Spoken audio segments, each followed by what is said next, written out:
नमस्कार, स्वागत है आप सभी लोगों का। आप सभी लोगों को होली की बहुत-बहुत शुभकामनाएँ आपको और आपके परिवार को। हम 1 मिनट का वेट करते हैं जिससे थोड़े से लोग और आ जाएँ। 30 लोग तो हैं ही, 30-35 लोग, पता नहीं कितने हैं। तो पूरे तो आ नहीं पाएँगे, मेरे को पता है आज होली है तो कई लोगों का घूमने का प्लान होगा, कोई नानी घर गया होगा, कोई ससुराल गया होगा। तो जितने आ जाएँगे उतने ही से करते हैं क्योंकि कल तो होली है प्रॉपर वाली। कल शायद काला मैं तो तैयार हूँ कल क्लास करने के लिए अगर आप लोग तैयार रहोगे तो। क्योंकि मैं तो होली-वोली खेलता नहीं हूँ, मैं तो फ्री रहूँगा कल। लेकिन आप में से मैक्सिमम लोग फ्री नहीं रहेंगे ना, इसलिए कल क्लास नहीं कर पाएंगे, फिर परसों करना पड़ेगा। हेलो। हाँ जी, बोलिए।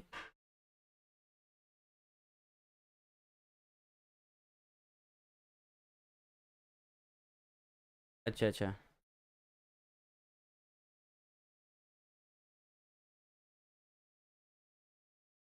जी,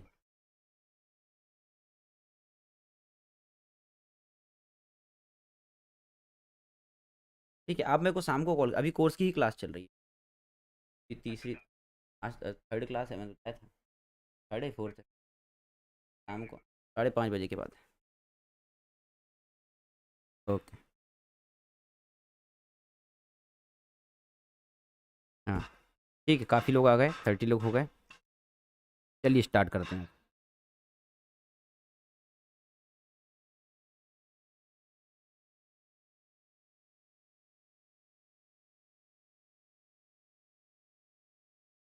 आई एम रेडी सर, वो लोग रिकॉर्डिंग तो देखिए नहीं, इसलिए असल में क्या है कि अभी गुरुवार तक इसलिए क्लास करना है, नहीं तो फिर आप लोग बोलोगे यार, याद में गैप बहुत ज़्यादा रहता है क्योंकि फ्राइडे सैटरडे और संडे मैं बिल्कुल अवेलेबल नहीं रहूँगा।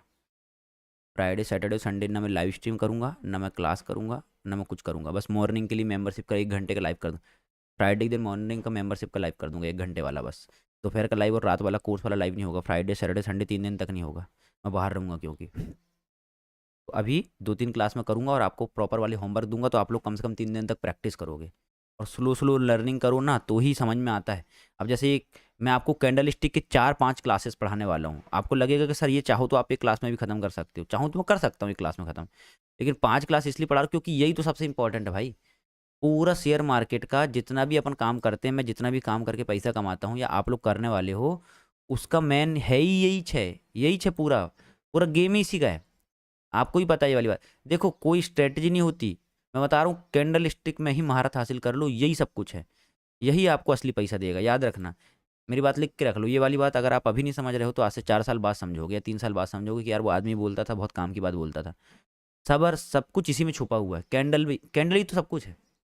तो इसको, इसके लिए अपन इसको धीरे धीरे करके पढ़ रहे हैं और हौले हौले पढ़ रहे हैं। मैं आपको होमवर्क दे रहा हूँ ताकि आप होमवर्क करो, क्योंकि आपको याद हो जाए कि इस पैटर्न को ये बोलते हैं, ये वाली कैंडल का ये मतलब होता है। अभी आपको बहुत सारी कैंडल के अभी 2-3 क्लास और करना है। आज मैं एंट्री एग्जिट बताऊंगा कि किसमें कौन सी कैंडल में कितना रेशो, कितने का टारगेट लेना है, और कौन सा वाला कैंडल स्टिक पैटर्न बनता है तो ज़्यादा टारगेट लेना है, कौन सा कैंडल स्टिक का पैटर्न बनता है तो कम टारगेट लेना है। इसके बाद मैं आपको नेक्स्ट क्लास में ये पढ़ाऊंगा कि सपोर्ट और रेजिस्टेंस के हिसाब से। अभी तो आपको मैं सिर्फ पढ़ा रहा हूँ कैंडलों का नाम याद कराने के लिए। अभी तो मैंने आपको पिछली क्लास में कैंडलें पढ़ाए हूँ तो आपको नाम याद करना है, इसीलिए आपको होमवर्क दिया था कि ड्रॉ करो। ड्रॉ करते करते आपको आधा से ज़्यादा याद हो गया होगा। आपको पूरे कैंडलों के नाम याद करना है। मतलब मैं आपको बोलूँ पियर्सिंग पैटर्न, तो आपके दिमाग में फोटो आ जाना चाहिए कैसा रहता है। जैसे मैंने आपको बोला भाई पियर्सिंग पैटर्न है ना, कि भाई देखो यहाँ पियर्सिंग पैटर्न बन रहा है, तो आपके दिमाग में एक फोटो आ जाना चाहिए कि पियर्सिंग पैटर्न का मतलब ये होता है एक रेड कैंडल और एक आधे से ज़्यादा भाग को कवर करती हुई ग्रीन कैंडल। इसको बोलते हैं पियर्सिंग पैटर्न, है ना। इसमें भले नीचे विग भी हो तो भी चलेगा।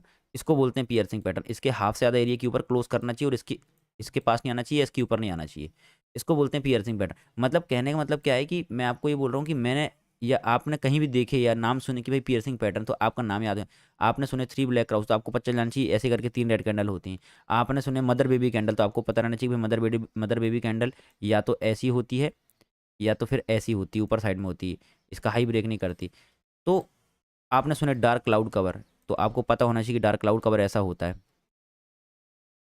ये ऐसे करके डार्क क्लाउड कवर होता है। या इसके ऊपर बिग भी हो तो भी चलेगा, इसकी ओपनिंग इसके बराबर या इसके ऊपर रहना चाहिए और इसकी क्लोजिंग इसके हाफ एरिया के नीचे होना चाहिए। मतलब कहने का मतलब क्या है, समझ रहे हो आप। कैंडल ने सिर्फ, ये कोई मामूली चीज़ नहीं है, याद रखना शेयर मार्केट की जान है ये, जान। कैंडलों से तो चार्ट बन रहा है। और सोचो अगर आपने उसकी जान, उसकी आत्मा को समझ लिए कि कैंडल ने क्या है, किस तरीके से बिहेव करते हैं, कैंडलों का मतलब क्या होता है, तो बस हो गए मास्टर। यही तो है सब कुछ, सारा रहस्य सिम छुपा है। तो आप इसको हल्के मत लेना, इसलिए आराम से पढ़ना, हौले हौले पढ़ना। जैसे आज मैं आपको कुछ खास नहीं पढ़ाने वाला हूँ, लेकिन इसका अगला स्टेप है। ये कौन सा अगला स्टेप, कि अभी तक आपने ये देखे हो, अभी तक आपने ये देखे हो कि कैंडल स्टिक को क्या बोलते हैं। जैसे आपको ये पता चला है, जैसे मैंने पिछली क्लास में पढ़ाया आपने, है ना, और उसको रिपीट में देख लेना जिसको समझ में नहीं आया होगा, रिपीट में देख लेना पिछली क्लास में जो पढ़ाया था, कि भैया इसको इवनिंग स्टार बोलते हैं। उनका इसकी शर्त ये होती है कि एक बड़ी ग्रीन कैंडल, डोजी कैंडल का लो ब्रेक करके ये वाली रेड कैंडल क्लोज कर दे तो ज़्यादा अच्छा है। इसकी बॉडी और इसकी बॉडी लगभग बराबर हो तो ज़्यादा अच्छा है। अब मैंने देखा कई सारे लोगों ने मेरे को होमवर्क भेजे, उसमें ग्रीन कैंडल ऐसी है, हाँ देखना, हाँ ऐसे करके ग्रीन कैंडल है, फिर यहाँ पर एक डोजी कैंडल बनी है, और फिर ऐसे करके एक रेड कैंडल है। वो उसको भी इवनिंग स्टार पढ़ रहा है ज़बरदस्ती। ये इवनिंग स्टार नहीं है, ये भले ही नीचे गिर जाए अपने को मतलब नहीं है, ये विक अच्छी बात नहीं है। ये हमको बॉडी चाहिए, बॉडी। और ऐसा नहीं कि विक होना नहीं चाहिए, विक भी हो सकती है भाई, ऐसा हो जाए ना, हमको क्या दिक्कत है। ये ग्रीन और ये रेड चलेगा, ये ग्रीन है ये रेड है ये डोजी चलेगा, ऐसा इतनी दोनों की विक तो बराबर, एक की विक ये बड़ी है एक की विक ही नहीं है। आप उसको ऐसा, इसीलिए आपको होमवर्क दिया हूँ, कुछ भी नहीं करना है। अब कई लोग बियरिश एनगल्फिंग और पियर्सिंग, बुलिश एनगल्फिंग और पियर्सिंग पैटर्न में कंफ्यूज हैं। अरे भैया पियर्सिंग पैटर्न में ये रेड कैंडल है और ये ग्रीन कैंडल है, तो ये इसके हाफ एरिया को क्रॉस करके बनती है। इसका हाफ एरिया कौन सा हो गया रेड कैंडल का, ये वाला, इसके ऊपर ये क्लोज करेगी, लेकिन इसके बराबर या इसके ऊपर नहीं निकलेगी, ये होती पियर्सिंग पैटर्न। तो ये फिर बुलिश होता है और इसकी 95% की एक्यूरेसी है।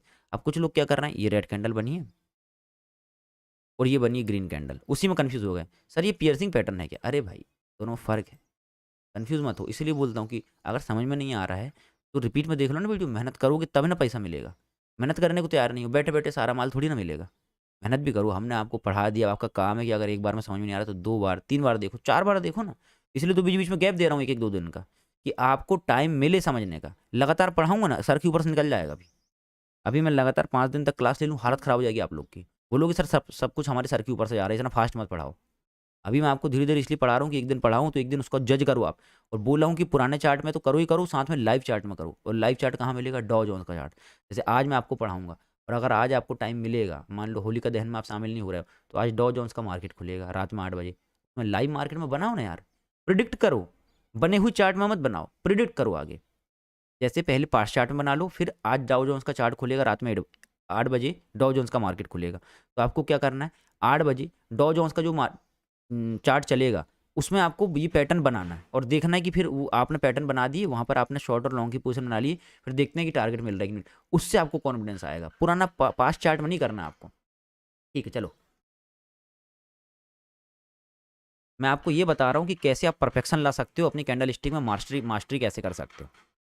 चलो अब देखो यहाँ पर एक टूल होता है, अगर यहाँ से अगर अपन चढ़ें तो पहला दूसरा तीसरा चौथा पाँचवा छठवा 7वें नंबर का ऑप्शन, 7th नंबर का ऑप्शन ट्रेडिंग व्यू में, यहाँ पर आपको क्लिक करना है। यहाँ पर एक टूल होता है, देखो ये वाला जो हिस्सा बना ना, यहाँ पर आप क्लिक करोगे ऐसे करके, तो यहाँ ऑप्शन आता है लॉन्ग पोजीशन और शॉर्ट पोजीशन। इन दोनों से आपको मतलब है, लॉन्ग पोजीशन और शॉर्ट पोजीशन। लॉन्ग पोजीशन का टूल हम कब ड्रॉ करते हैं, जब हम कॉल खरीदते हैं। ध्यान से सुनो, लॉन्ग पोजीशन का टूल हम कब ड्रॉ करते हैं, जब हम कॉल खरीदते हैं या हमारा व्यू रहता है कि मार्केट ऊपर जाएगा। शॉर्ट पोजीशन का टूल हम तब ड्रॉ करते हैं जब हमको लगता है कि हम पुट खरीदते हैं मार्केट नीचे जाएगा। अब इसका यूज़ कैसे करना बता रहा हूँ आपको। जैसे कि मैं इसको ड्रॉ कर करके आपको बताऊंगा, और आपको फिर होमवर्क दूंगा कि आपको ऐसे ही करना है, और आपके पास एक दिन का टाइम भी रहेगा कल तक का सुकून से करना।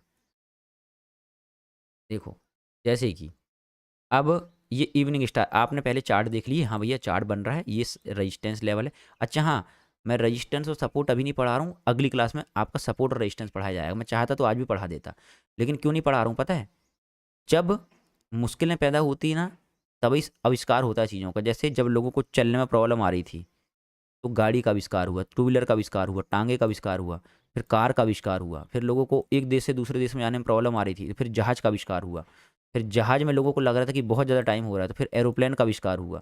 फिर लोग जब एक देश से दूसरे देश जाने लग गए, फिर लोगों को लग रहा था कि हम चांद में जाएंगे, मंगल में जाएंगे, तो लोगों ने रॉकेट बना लिए, फिर लोगों ने समझ रहे हो अंतरिक्ष यान बना लिए। आविष्कार कब होते हैं, जब ज़रूरतें होती हैं, जब मुश्किलें पैदा होती हैं, जब सवाल खड़े होते हैं, तब आविष्कार होते हैं, तब साइंटिस्ट लोग आविष्कार करते हैं। वैसे ही सपोर्ट और रेजिस्टेंस में क्यों नहीं पढ़ा रहा हूँ आपको, मैं चाहूँ तो आज भी पढ़ा सकता हूँ आपको, सबसे इंपॉर्टेंट टॉपिक तो वही है। मेरे को पहले वही पढ़ाना चाहिए कायदे से, पता है आपको। मेरे को आपको पहले कैंडल स्टिक नहीं पढ़ाना चाहिए, मेरे को आपको पहले सपोर्ट और रेजिस्टेंस पढ़ाना चाहिए, क्योंकि आप में से बहुत सारे लोग तो यही कंफ्यूज हैं कि कौन सी कैंडल स्टिक कहाँ बन रही है। तो उसका जैसे अब ये यहाँ बन रही तो ये अच्छा है, अगर ये यहाँ बन जाती तो ये फेल हो जाती, ये वैलिड नहीं होती। मान लो ये इवनिंग स्टार पैटर्न यहाँ बन रहा है तो ही एक्टिवेट होगा, अगर ये यहाँ बनेगा तो एक्टिवेट नहीं होगा। अब ऐसा क्यों होगा, ये सपोर्ट और रेजिस्टेंस के कारण हो रहा है। फिर मैं आपको पहले सपोर्ट और रेजिस्टेंस क्यों नहीं पढ़ा रहा हूँ पता है आपको, क्योंकि आपके मन में पहले सवाल खड़े होना चाहिए, और जब सवाल खड़े होते हैं और उनका आंसर मिलता है तो वो बात दिमाग में घुसती है। बिना सवाल खड़े हुए अगर आंसर मिल गया तो आपके दिमाग के ऊपर से निकल जाएगा, समझ रहे हो। तो ये तरीका है मेरे पढ़ाने का कि पहले आपके अंदर क्यूरियोसिटी जगाऊं।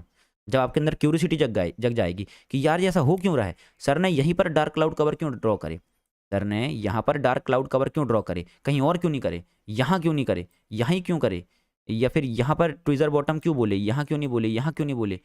तो ये क्यूरियोसिटी आपके मन में जब जगेगी और जब इसका आंसर मिलेगा आपको नेक्स्ट लाइव में, तो आपको मजा आएगा कि अच्छा ऐसी कहानी है। वो है तरीका पढ़ाने का, ठीक है। चलो अब मैं आपको ड्रॉ कर रहा हूँ, एक मिनट आपके देख लूँ, दुनिया भर के सवाल लिख रहे हैं लोग बाग।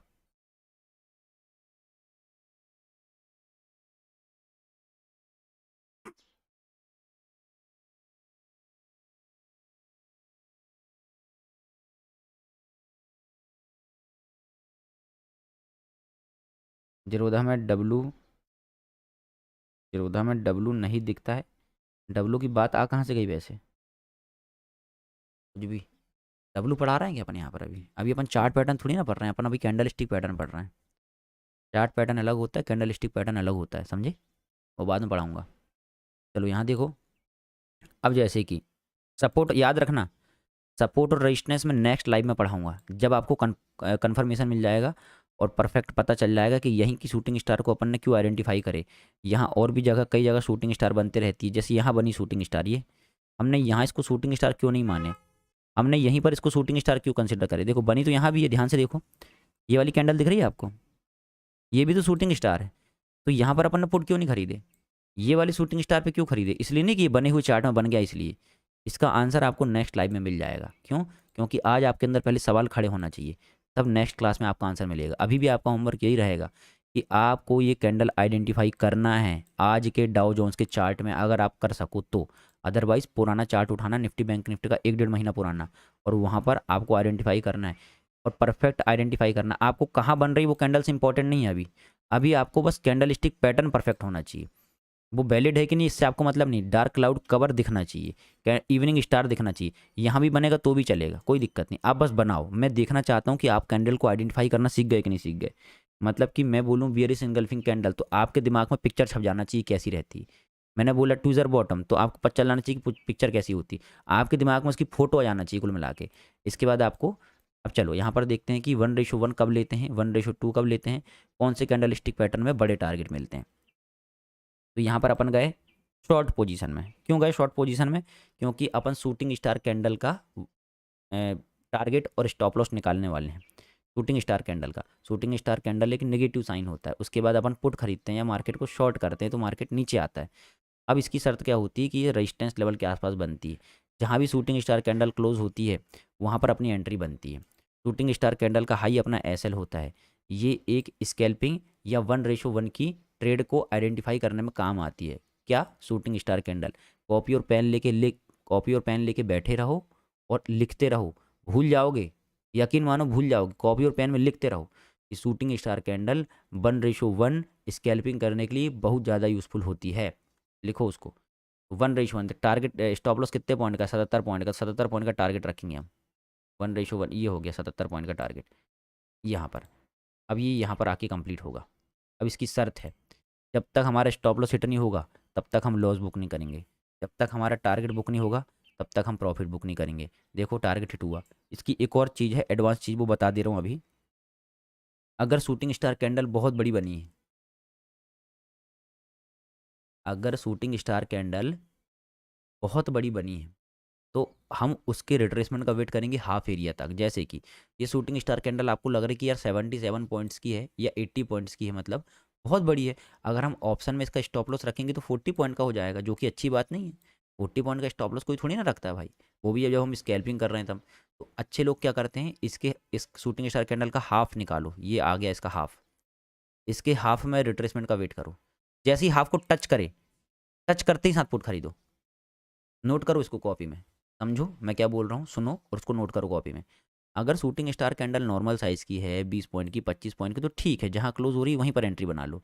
लेकिन अगर वो कैंडल बहुत बड़ी है और आपको ये लग रहा है कि रेजिस्टेंस के पास बनी तो ये काम जरूर करेगी, तो और आपको लग रहा है कि स्टॉप लॉस बहुत बड़ा है, तो आपको क्या करना है, इसका जो हाफ एरिया, हाफ ये वाला हाफ, यहाँ तक रिट्रेसमेंट का वेट करना है। और जैसे ही इसको टच करे, टच भी करे अगली के अंदर, तो भी पुट खरीद लेना है। और आपका स्टॉप लॉस फिर ये वाला लेवल रहेगा इतना छोटा सा, और टारगेट क्या रहेगा, वही जितनी बड़ी रेड कैंडल है उतना ही बड़ी कैंडल का साइज़। आपको टारगेट बड़ा मिल जाएगा, स्टॉप लॉस छोटा हो जाएगा। अब जैसे ये वाले केस की बात करें तो इसने इसके हाफ एरिया को टच ही नहीं किया, इसने इसके हाफ एरिया को टच ही नहीं किया, तो अगर आप रिट्रेसमेंट का वेट करोगे तो फिर ये एक्टिवेट ही नहीं होगा और इसको छोड़ना पड़ेगा आपको। और अगर आप अग्रेसिव ट्रेडर हो तो आपकी एंट्री यहीं बन जाएगी, लेकिन आपको प्रॉपर स्टॉप लॉस यहाँ का मेंटेन करना ही पड़ेगा। अगर स्टॉप लॉस मेंटेन नहीं करोगे तो काम नहीं बनेगा, ठीक है।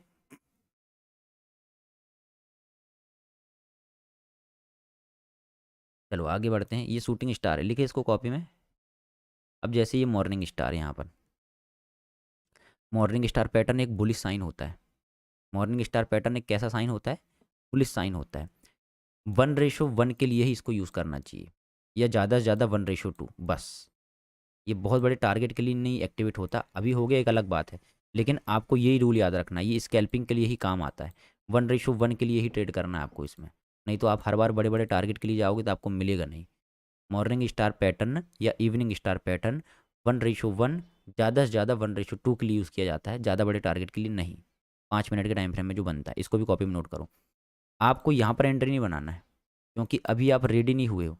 Morning star pattern support level के आसपास बनता है, ये देखो सपोर्ट लेवल है, यहाँ पर मार्केट ने सपोर्ट लिया उसी के आसपास से बन रहा है, इसलिए एक्टिवेट हो रहा है। और अगर आप ध्यान से देखो तो लो भी शिफ्ट हो रहा है नीचे से, ये देखो लो शिफ्ट हो रहा है, ये मैं पढ़ाऊंगा आगे आपको, अभी आप कंफ्यूज मत होना, आगे आपको ये support resistance lower lows higher rise पढ़ाना बाकी है। तो ये मॉर्निंग स्टार पैटर्न सपोर्ट के लेवल में एक्टिवेट होता है, असली एक्टिवेट कब होता है, जब ये डोजी कैंडल के हाई के ऊपर क्लोज करता है। तो ये वाली कैंडल ने तो डोजी कैंडल के नीचे क्लोज करी है, तो अब आपका एक्टिवेशन यहाँ कहाँ पर होगा, इसके ऊपर। अगर इसने डोजी कैंडल के नीचे क्लोज करी है ग्रीन कैंडल ने, तो ये मॉर्निंग स्टार पैटर्न एक्टिवेट कब होगा, जब कैंडल इसको क्रॉस करेगी, तब इसको क्रॉस करिए एक्टिवेट हो जाएगा। आपका स्टॉप लॉस रहेगा ये वाला लेवल, मैं मार्क करके दिखा रहा हूँ, ध्यान से समझो आप समझ जाओगे। इसमें अपन क्या करेंगे, लॉन्ग पोजीशन को ड्रॉ करेंगे क्योंकि हम कॉल खरीद रहे हैं। तो आपका ये एक्टिवेट कहाँ होगा, यहाँ पर एक्टिवेट होगा, ध्यान से देखो यहाँ पर। और आपका स्टॉप लॉस क्या रहेगा, ये वाला लेवल 60 पॉइंट का, और टारगेट क्या रहेगा 60 पॉइंट का। जी, ये अचीव हो गया, समझे आप,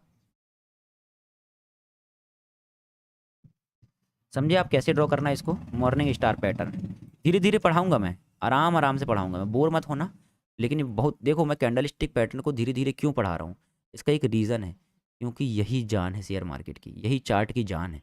इस पे बारीकी से पढ़ो, बारीकी से ध्यान दो, स्लो स्लो सीखो ताकि आपके दिमाग में घुसे।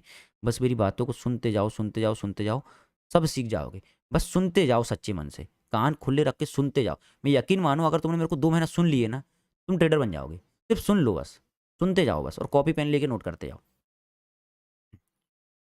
क्या है ये, कौन सी कैंडल है ये, बुलिश एनगल्फिंग कैंडल। इसकी शर्त क्या होती है, इसकी ओपनिंग भले इसके पास हो, लेकिन इसकी क्लोजिंग इसके, जो रेड कैंडल की ओपनिंग इसकी ऊपर ही होगी, समझे। ग्रीन कैंडल की ओपनिंग रेड कैंडल की क्लोज के पास हो चलेगा, लेकिन इसकी जो ग्रीन कैंडल की क्लोजिंग है रेड कैंडल की ओपनिंग के ऊपर ही होना चाहिए, मतलब कि इसकी बॉडी को खा जाए। ग्रीन कैंडल की बॉडी रेड कैंडल की बॉडी को खा जाए, उसको बोलते हैं bearish engulf, bearish bullish engulfing candle. और अगर ग्रीन कैंडल की बॉडी को रेड कैंडल की बॉडी खा जाए तो उसको क्या बोलते हैं, बियरिश एनगल्फिंग कैंडल। सिंपल है, इसमें कंफ्यूज होते हैं कई लोग, अब ध्यान से सुन लो। इसकी बॉडी को इसकी बॉडी खा जाए bullish engulfing candle, green candle की बॉडी को रेड कैंडल खा जाए तो उसको बियरिश एनगल्फिंग कैंडल। 1:1 के लिए यूज़ किया जाता है, कितने के लिए यूज़ किया जाता है, 1:1 के लिए स्कैल्पिंग रहती है। यहाँ पर आपकी एंट्री बनेगी, जहाँ पर ये ग्रीन कैंडल क्लोज होगी यहाँ पर आपकी एंट्री बनेगी। स्टॉप लॉस ग्रीन कैंडल का लो रहेगा, ये आपका स्टॉप लॉस है। 40 पॉइंट का स्टॉप लॉस, बदले में 40 पॉइंट का टारगेट। हमको मतलब ही नहीं उसके बाद वो कितना ऊपर जा रहा है, इसका एक एडवांस वर्जन रहेगा, आगे सिखाऊंगा मैं कि आप बड़े इसी के टारगेट को बड़े कैसे कर सकते हैं या छोटे कैसे कर सकते हैं। आपको देखने में लग रहा होगा अरे सर इतना सा टारगेट, 40 पॉइंट है ये। 40 पॉइंट का मतलब समझते हो, ऑप्शन में 20 पॉइंट का प्रॉफिट मिलेगा आपको। 40 पॉइंट का मतलब समझते हो ना, डेल्टा पढ़ाया था ना, भूल गए क्या? डेल्टा पढ़ाया था ना आप लोगों को। अगर एट द मनी में इंडेक्स 40 पॉइंट ऊपर जाता है तो एट द मनी का प्रीमियम कितना पॉइंट बढ़ता है? उसका आधा। जैसे इंडेक्स 40 पॉइंट ऊपर गया यहाँ से, पिछली क्लास में डेल्टा पढ़ाया था ना, पिछली की पिछली क्लास में। अगर इंडेक्स 40 पॉइंट ऊपर जा रहा है तो एट द मनी का डेल्टा के हिसाब से प्रीमियम कितना बढ़ेगा? 20 पॉइंट। 20 पॉइंट कम होते हैं क्या? बिल्कुल नहीं होते। अब यहाँ देखो पियर्सिंग पैटर्न, देखो यहाँ कंफ्यूज मत हो, ये बुलिश इनगल्फिंग नहीं है, ये ट्विज़र टॉप ट्विज़र बॉटम नहीं। यहाँ पर कंफ्यूज कायम होते हैं, पियर्सिंग पैटर्न और ट्विज़र बॉटम में कंफ्यूज जाते हैं लोग। काइंड ऑफ ट्विज़र बॉटम भी बोल सकते हो इसको, कोई बुराई नहीं है इसमें, बोल दो आप ट्विज़र बॉटम भी बोल दो चलेगा, इतने से में कोई फ़र्क नहीं पड़ता। ये ट्विज़र बॉटम भी बोल सकते हो, पियर्सिंग पैटर्न भी बोल सकते हो, लेकिन मैं ट्विज़र बॉटम तभी बोलता हूँ जब दोनों की बॉडी सेम होती है, ऐसा तो है मेरे लिए ट्विज़र बॉटम, दोनों का विग भी सेम हो तो ये मेरे लिए ट्विज़र बॉटम। इसकी बॉडी सेम नहीं है, लगभग सेम है लेकिन एग्जैक्ट सेम नहीं है, फ़र्क देखो। लेकिन अगर आप इसको ट्विज़र बॉटम भी बोल लो तो कोई दिक्कत वाली बात नहीं है, आप गलत नहीं हो, तब भी तो वो काम ही कर रहा है ना। ट्विज़र बॉटम भी बोलोगे तो भी काम करेगा, पियर्सिंग पैटर्न बोलोगे तो भी काम करेगा, इंपॉर्टेंट ये है कि वो बुलिश है कि नहीं। तो ये पियर्सिंग पैटर्न है, इसकी एक्यूरेसी कितनी होती है? मैंने आप लोग को बताया था 95% एक्यूरेसी है। इसको लिखे होगे कॉपी में पिछले बार तो ठीक है, नहीं लिखे होगे तभी लिखो। पियर्सिंग पैटर्न की एक्यूरेसी 95% होती है, 95%। और ये कहीं भी बन जाए काम करता है, कहीं भी, कभी कभार ही फेल होता है ये। खास करके अगर प्रीवियस स्विंग के लो को ब्रेक करा या प्रीवियस स्विंग में सपोर्ट के लेवल बना, ज़बरदस्त वाला काम करता है। हाँ कभी कभार बीच में फेल हो जाता है, जैसे मान लो मार्केट गिर रहा है और ये बीच में बन गया कहीं यहाँ पर पियर्सिंग पैटर्न, तो फेल हो जाता है। लेकिन अगर ये लो को ब्रेक करके बन रहा है या फिर सपोर्ट के लेवल बन रहा है तो बहुत ज़बरदस्त काम करता है पियर्सिंग पैटर्न। 1:1, इसका भी यूज़ काय के लिए करते हैं? 1:1 के लिए। इसकी जहाँ क्लोजिंग होगी वहाँ आपकी एंट्री बनेगी, इसका लो आपका एसएल होगा, जितना आपका एसएल होगा, जितना आपका एसएल होगा उतना आपका टारगेट होगा। इसका एसएल कितने पॉइंट का है? 160 पॉइंट का है, तो आपका टारगेट भी 160 पॉइंट का होगा। ये हो गया। अब इसका एडवांस वर्जन सुनो। अब कई बार अब कैंडल बहुत बड़ी बन जाए तो क्या करना है? अब जैसे यहाँ ध्यान से देखो 160 पॉइंट की कैंडल है ये, 160 पॉइंट कम होते हैं क्या? बहुत होता है भाई 160 पॉइंट। अगर हम 160 पॉइंट का एसएल रखेंगे तो हम तो बर्बाद हो जाएंगे। भाई 160 पॉइंट का एसएल रखता है क्या कोई? मतलब ऑप्शन में 80 पॉइंट का एसएल, तुम लोग तो बर्बाद हो जाओगे। इतना बड़ा एसएल नहीं रखना है आपको। अगर आप ओवर कॉन्फिडेंट हो तो जैसे मैं यहाँ पर भी ले लेता हूँ ट्रेड, मैं ले लेता हूँ बिंदास। मैं ऐसे टाइम में क्या करता हूँ मैं आपको बता रहा हूँ। जैसे मान लो फॉर एग्जाम्पल ये 160 पॉइंट का एसएल है, लेकिन मेरे को पता है कि ये स्ट्रॉन्ग है क्योंकि यहाँ पर ये परफेक्ट लेवल बना है, ट्रैप करके बना है, लोगों को पहले पुट में ट्रैप की है, फिर ऊपर जाएगा, मेरे को पता है ये ट्रैप करेगा लोगों को, तो मैं कॉन्फिडेंट हूँ इसमें। लेकिन मान लो मैं 100 क्वांटिटी खरीदने वाला हूँ, तो मैं क्या करता हूँ, मैं यहाँ पर 50 क्वांटिटी डालता हूँ ताकि अगर ये डायरेक्ट ऊपर भाग जाए तो ही मेरे को पैसा मिल जाए। और 50 क्वांटिटी में डालता हूँ हाफ में। मैंने आपको बोला ना, अगर कैंडल ज़्यादा बड़ी है, स्टॉप लॉस ज़्यादा बड़ा हो रहा है, तो आपको क्या करना है? अगर आप सेफ ट्रेडर हो तो, अगर कैंडल इतनी बड़ी है कि आप इसका स्टॉप लॉस बियर नहीं कर सकते, तो आपको क्या करना है? इसका हाफ एरिया निकालना। ये आ गया इसका हाफ एरिया, ग्रीन कैंडल का हाफ एरिया यहाँ आ गया। आपको यहाँ तक रिट्रेसमेंट का वेट करना है। जैसे ही इसको टच करेगा, टच करते ही साथ लेना है, रुकना ही नहीं है। हमको नहीं मतलब कि वो और नीचे आ जाए, हमको नहीं मतलब कि वो रिवर्स कर जाए। जैसे ही इसके हाफ एरिया को टच किया, टच करते ही साथ बाई की बटन स्वाइप, तुरंत कॉल खरीदेंगे हम।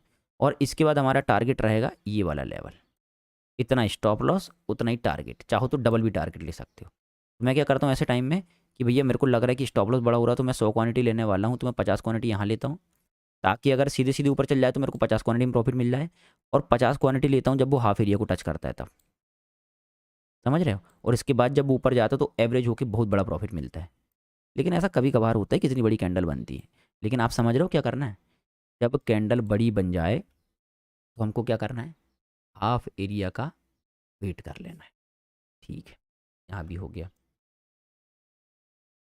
अब जैसे कि यहाँ पर हैमर बनी, यहाँ की हैमर को हमने कंसीडर क्यों करे? क्योंकि यहाँ से शार्प बाउंस आया था, और जस्ट सपोर्ट के लेवल से ही मार्केट बाउंस किया था और इसी सपोर्ट के लेवल में ये हैमर कैंडल बनी, इसलिए एक्टिवेट हुई है। नहीं तो बनती तो कई जगह है बीच में, बहुत सारी जगह हैमर बनते रहती है बीच बीच में, लेकिन हम उसको एक्टिवेट नहीं करते। यहाँ सपोर्ट के लेवल में बनी है, मेजर सपोर्ट है ये, मेजर सपोर्ट। यहाँ से बहुत अपमूव, यहाँ से बहुत बड़ा अपमूव आया था, इसलिए मेजर सपोर्ट है, यहाँ पर ये एक्टिवेट हुई है।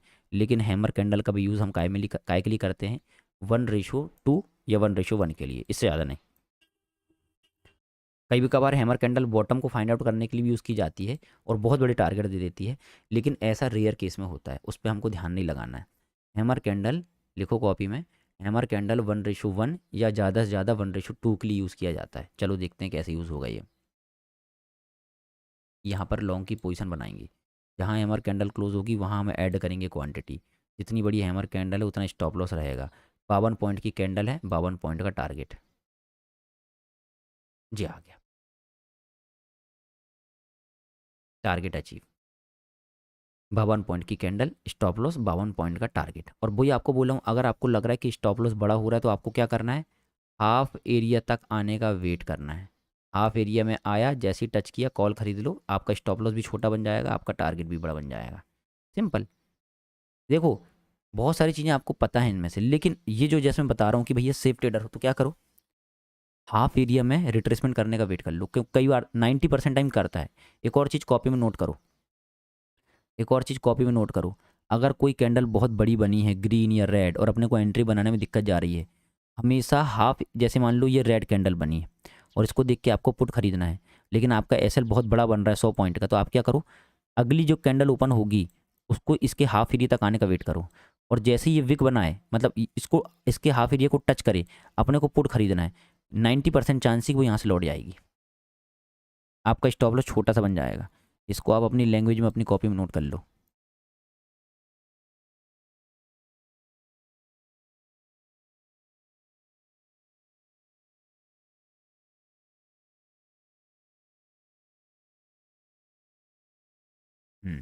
ठीक है। Evening star pattern, evening star pattern है ना, ये देखो रजिस्टेंस लेवल क्यों बोल रहे हैं इसको अपन, क्योंकि ये वाली कैंडल ने यहाँ से विक बनाई, फिर ये वाली कैंडल ने यहाँ से सपोर्ट ली, और ये वाली रेड कैंडल ने यहाँ से रजिस्टेंस ली, और तो ये एक प्रकार से सपोर्ट बिकम रजिस्टेंस वाला काम बन गया। और ये मॉर्निंग का समय इसलिए अपन इसको कंसिडर कर रहे हैं, अगर ये इवनिंग का समय, दोपहर का समय होता तो अपन इसको कंसिडर नहीं करते। ये एडवांस वर्जन मैं आपको सिखाऊंगा, डोंट वरी, आगे धीरे धीरे और भी चीज़ें बताऊंगा। तो इसकी एंट्री कहाँ पर बनेगी, देखो मैं आज आपको सिर्फ एंट्री एग्जिट बता रहा हूँ, पता है बार बार क्यों बता रहा हूँ, आपके दिमाग में घुस जाए कि कौन सी कैंडल में कितना टारगेट लेना है, कौन सी कैंडल में कितना स्टॉप लॉस लेना है, कितना टारगेट लेना है। ये वाली कैंडल में आपकी एंट्री यहाँ बनेगी ऐसे, और इस कैंडल का हाई आपका टारगेट स्टॉप लॉस बनेगा यहाँ पर। तो कितने पॉइंट का स्टॉप लॉस है, 66 पॉइंट का स्टॉप लॉस है, बदले में 66 पॉइंट का टारगेट बनेगा। ये बन गया 66 पॉइंट का टारगेट। अब आप बोलोगे कि सर इसमें तो वो देखो ये वाली कैंडल गई है, नैनो सेकंड के लिए गई थी ऊपर, नैनो सेकंड के लिए। आप अगर सिस्टम में एसएल रखते हो तो हिट हो जाएगा, अगर आप मैनुअली एसएल काटते हो तो वो नैनो सेकंड के लिए गई होगी, तुरंत वापस आ गई होगी। अपने को क्या करना है, 1 मिनट का वेट करना है। आप चाहो तो टच करते ही साथ एग्जिट कर दो, या तो फिर इसमें स्टॉप लॉस ले लो, कोई दिक्कत वाली बात नहीं। अगर आप सिस्टम में एसएल रखते हो तो आपका एसएल हो जाएगा, कोई बड़ी बात नहीं, एसएल भी तो होगा ना। लेकिन अगर आप मैनुअली एग्जिट करते हो तो 1 मिनट का वेट कर लो, 30 सेकंड का भी वेट करोगे तो भी चल जाएगा। अगर ये इसके लेवल, इस लेवल के ऊपर 25-30 सेकंड रुक गई, जैसे मान लो वाली कैंडल गई गई गई गई, ग्रीन कैंडल बनाई, इसके ऊपर ये 30 सेकंड रुक गई तो एसएल दे दो, नहीं रुकी तो फिर आप बच जाओगे। 25-30 सेकंड वेट कर लिया करो। और आप बोलोगे कि सर 25-30 सेकंड वेट करते करते थोड़ा ज़्यादा ऊपर निकल गई, तो कोई बात नहीं भाई, 30 की जगह 40 पॉइंट का एसएल हो जाएगा, कभी कभार ही होगा, रोज रोज थोड़ी ना हो जाएगा ऐसा, है ना। थोड़ा मैंने क्या बोला, अच्छा एक और चीज़, कल भी बताया था शायद आपको लास्ट क्लास में भी, आज भी बता रहा हूँ।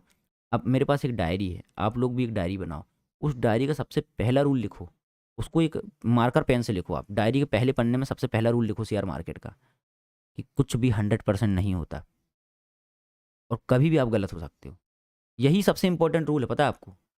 मैं कभी परफेक्ट, मैं अपने आप को कभी नहीं मानता परफेक्ट, क्योंकि मेरे भी तो स्टॉप लॉस जाते हैं। आप बताओ, मैं ट्रेड करता हूँ, मैंने कल भी ट्रेड किया था, 70,000 का प्रॉफिट हुआ था, तो मेरा एक लॉस था ना 33,000 का, नहीं था, बताओ। वो इंसान परफेक्ट नहीं होता, और परफेक्शन तो हो ही नहीं सकता किसी को, हर इंसान के लॉस होते हैं। तो अगर आप परफेक्शन के पीछे भागोगे कि सर ये वाली कैंडल में मैंने ये वाले पैटर्न ड्रॉ किया और इसमें स्टॉप लॉस हिट हो गया, तो वो तो होगा ही ना भाई। हर बार हर समय सही थोड़ी ना हो जाओगे आप, ऐसी कोई चीज़ नहीं बनी कि परफेक्शन हो जाए। सबसे पहला रूल अपनी कॉपी में ये लिखो, एक स्टार बना के लिखो, कि परफेक्शन नाम की कोई चीज़ नहीं होती शेयर मार्केट में। It's all about probability. It's all about analysis, बस परफेक्शन नहीं है यहाँ पर, एनालिसिस और प्रोबेबिलिटी है। भाई हम एक अंदाजा लगाते हैं, हम एक एनालिसिस करते हैं और उसके हिसाब से हम ट्रेड करते हैं। परफेक्शन नहीं होता यहाँ पर, सिर्फ एनालिसिस होता है।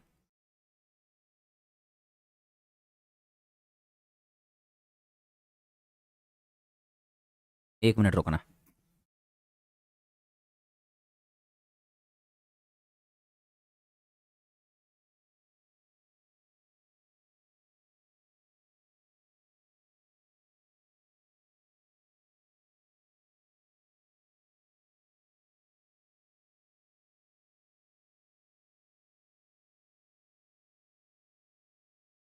सर जैसे आज घनश्याम सर की एक रील देखी थी, वो उसमें बोलते हैं कि अगर उनको किसी ट्रेड में प्रॉफिट दिख रहा होता है तो वो फिर उसमें लॉस में नहीं जाने देते, वो कॉस्ट टू कॉस्ट में या प्रो क्या। हाँ तो सही तो है, क्यों अपन भी नहीं करते कई बार? बताओ, मॉर्निंग की लाइव आप लोग करते हो, जैसे अपन ने कल भी किए थे मॉर्निंग का लाइव, याद करो कल अपन ने मॉर्निंग का लाइव किए थे ना। और मॉर्निंग के लाइव में मैंने आपको बोला था बाय ऑन डिप, वो ट्रेंड लाइन में आएगा तो बाय करना, आप लोगों ने बाय कर लिए। और इसके बाद जब वो ऊपर गया था, अपना टारगेट था 680 का, याद करो 680 का टारगेट था अपना, लेकिन वो 680 नहीं गया तो मैंने बोल दिया था, लेकिन जैसे ही अपने को प्रॉफिट दिखा तो कॉस्ट टू कॉस्ट ऐसे लगा लो। उसी को तो बोलते हैं कि भाई ट्रेड में प्रॉफिट दिख गया है लेकिन हमारा टारगेट ऊपर पड़ा हुआ है, तो हम उस ट्रेड में लॉस नहीं लेंगे, हम कॉस्ट टू कॉस्ट एसेट लगा लेंगे। क्यों? जिस ट्रेड में अच्छा खासा प्रॉफिट दिख गया उसमें कोई इंसान लॉस ले तो बेवकूफ़ नहीं हो जाएगी। तो कॉस्ट टू कॉस्ट एसेट लगा लो, ताकि अगर हिट हुआ तो अपनी जेब से कुछ नहीं जाएगा। या तो फिर हम टारगेट का वेट करेंगे, या तो हम बड़ा प्रॉफिट लेंगे, या तो हम कुछ नहीं लेंगे और ना कुछ देंगे। नहीं है, वही चीज़ तो मैं आपको मॉर्निंग में सिखाता हूँ। लेकिन अब वही है कि घनश्याम सर ने बोले तो आपके दिमाग में चढ़ गया, हम बोलते हैं तो चढ़ता नहीं है ना, क्योंकि यहाँ पर 1 मिलियन सब्सक्राइबर नहीं है ना। ठीक है,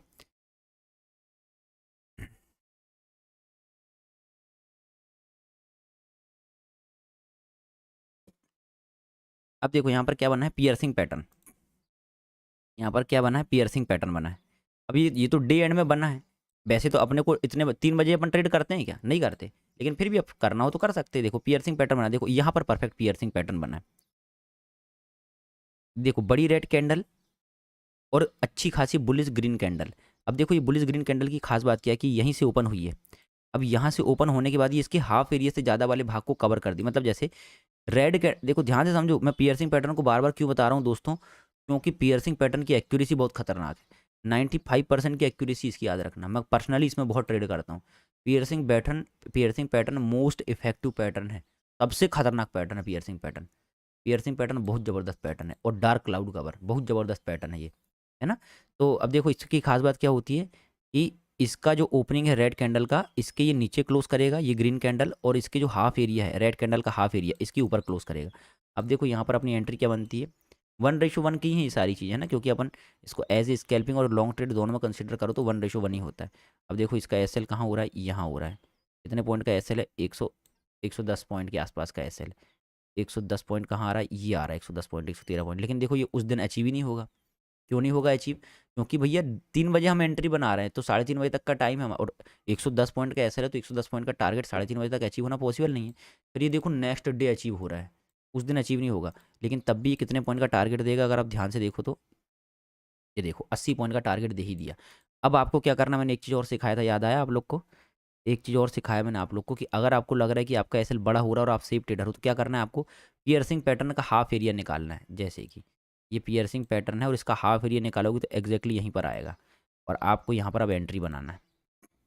लॉन्ग ट्रेड यहाँ पर आपकी बनेगी एंट्री, और आपका एसएल बनेगा अब ये वाला लेवल। देखो अब एसएल आपका छोटा हो गया, देखो 55 पॉइंट का एसएल हो गया, और बदले में 55 पॉइंट का या 100 पॉइंट का टारगेट भी रखोगे तो भी हो जाएगा। ये देखो 100 पॉइंट का टारगेट रखो आप, 1:2 की ट्रेड हो गई। ये देखो, आप समझ में आया आपको कैसे काम करना है? ये देखो, आप समझ में आया कैसे काम करना।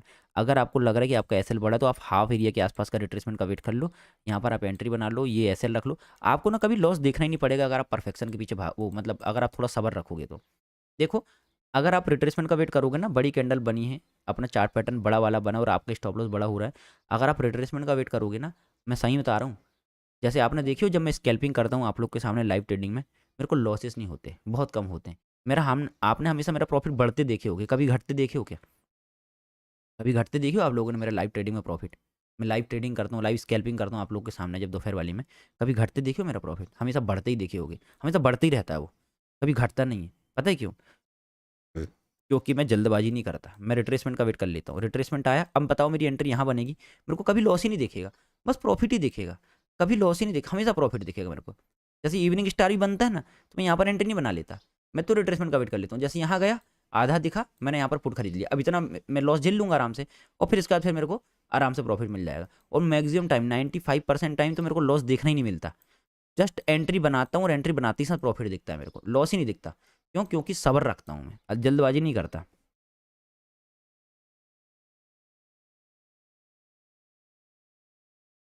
चलो अब यहाँ ध्यान से देखो, आगे चलते हैं। अब यहाँ पर आते हैं स्पिनिंग, ये वाली पैड, स्पिनिंग बॉटम और स्पिनिंग टॉप। अब इसको कॉपी में नोट करो, स्पिनिंग बॉटम या स्पिनिंग टॉप एटलीस्ट 1:3 या 1:4 का टारगेट लिया जाता है। स्पिनिंग टॉप में या स्पिनिंग बॉटम में 1:3 या 1:4 का टारगेट दिया जाता है। लिखो इसको कॉपी में, ये बहुत ज़रूरी बातें बता रहा हूँ मैं आपको, ताकि आपको पता तो चले कि कौन सा पैटर्न में कितना टारगेट लेना है। स्पिनिंग टॉप या स्पिनिंग बॉटम में 1:3 या 1:4 का टारगेट दिया जाता है ना। अब देखो ये स्पिनिंग बॉटम बनना है, देखो सपोर्ट के लेवल के पास बन रहा है, यहाँ पर बहुत बड़ी रेंज बन गई, कंसोलिडेशन कर गया, और यहाँ पर इसने परफेक्ट इवनिंग वो स्पिनिंग बॉटम बना दिया।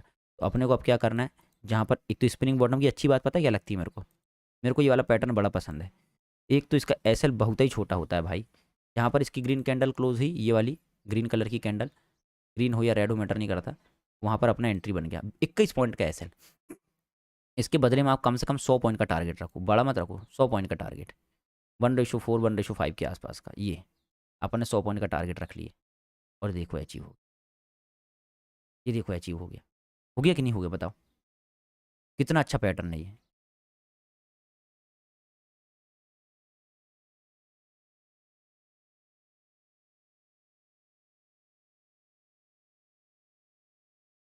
वेट करो सर, तो समझ में आया इसको, 1:4 1:3 1:4 के आसपास का। अब mother candle baby candle, mother candle baby candle की खास बात क्या होती है?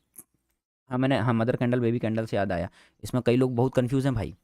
मदर कैंडल बेबी कैंडल का मतलब ये होता है कि उसके अंदर बनती है वो कैंडल, उसकी ऊपर नीचे चोंच नहीं निकालती वो। जैसे कि मदर कैंडल बेबी कैंडल का मतलब ये होता है कि ये भाई बनी बड़ी green candle, red candle wick बनाए या बॉडी बनाए उसके अंदर ही बनाएगी।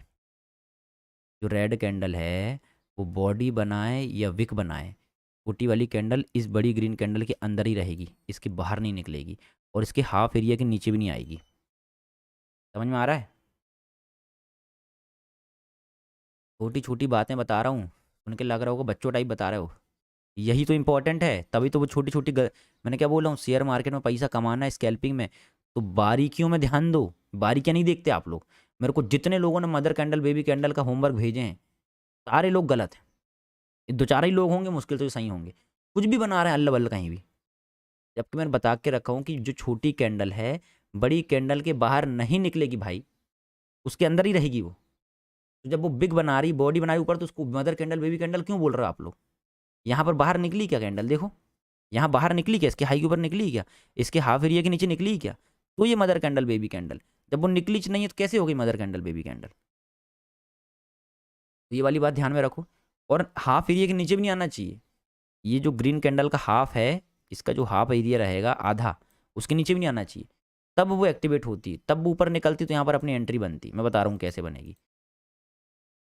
जैसे कि अब अपनी एंट्री कहाँ बनेगी बता रहा हूँ, लॉन्ग ट्रेड में जाएंगे, अपनी एंट्री यहाँ पर बन जाएगी, पूछो क्यों?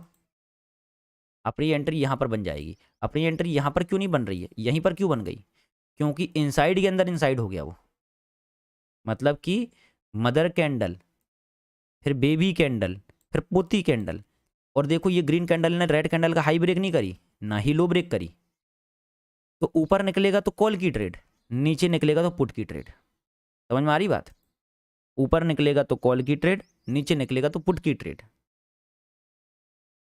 अब ये देखो ऊपर जहाँ निकला अपन ने वहाँ एंट्री बना ली, स्टॉप लॉस अपना यही वाला लेवल रहेगा, बीच वाली रेड कैंडल का लो, बीच वाली रेड कैंडल का लो अपना एसएल रहेगा, और इसका ही टारगेट, इतना ही टारगेट रहेगा अपना, सॉरी अपना क्या बोलते हैं एसएल तो इतना रहेगा, हाँ ध्यान देना, अपना एसएल तो रहेगा बीच वाली रेड कैंडल का लो, लेकिन अपना टारगेट कितना रहेगा, जितनी बड़ी ये ग्रीन कैंडल है उतना बड़ा टारगेट रहेगा। या तुम बोल सकते हो कि एसएल का डबल अपना टारगेट रहेगा, जितना बड़ा आपका एसएल है आपका एसएल 72 पॉइंट का है तो 140 पॉइंट का टारगेट रहेगा। तो थोड़ा सा परेशान करके गया ऊपर, लेकिन गया। 140 पॉइंट का टारगेट रहेगा। ठीक, इसका सीधा सीधा डबल कर दो अगर मदर कैंडल बेबी कैंडल बनी है तो। आप चाहो तो 1:1 लेके भी भाग सकते हो, उसमें कोई बुराई नहीं है। ऐसा नियम नहीं है कि 1:2 ही लेना है आपको।